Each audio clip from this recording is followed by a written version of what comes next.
Witness Mushengezi has turned her hairstyling skills into a lifeline.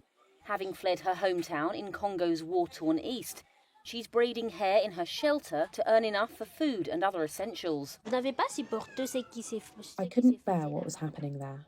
There were too many bombs, too many heavy weapons. I didn't have the strength or ability to endure it.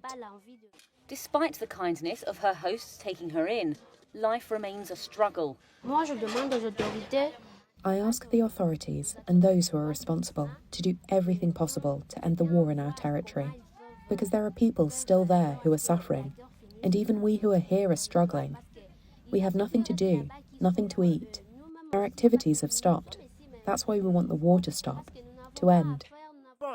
Fighting between the Congolese army and Rwandan-backed M23 rebels in the east has killed thousands since early 2022, and Mushengezi is one of over 1 million people displaced by the conflict.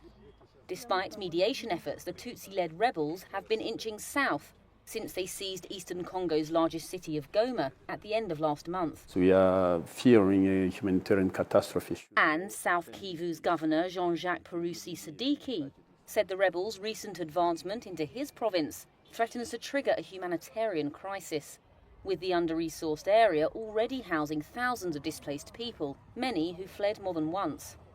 This dramatic escalation of a decade-old insurgency in East Congo has stoked fears of a broader regional war. Amidst this, the country is hugely impacted by US President Donald Trump's foreign aid suspension, according to Congo's UN coordinator, Bruno Lemarquis. Out of the $1.3 billion in humanitarian aid, $910 million came from the US, meaning we are 70% dependent on it. This makes Congo the most aid-dependent country in the world, and replacing that funding will be extremely difficult. The rebels declared a ceasefire for humanitarian reasons at the start of February, but it rapidly crumbled.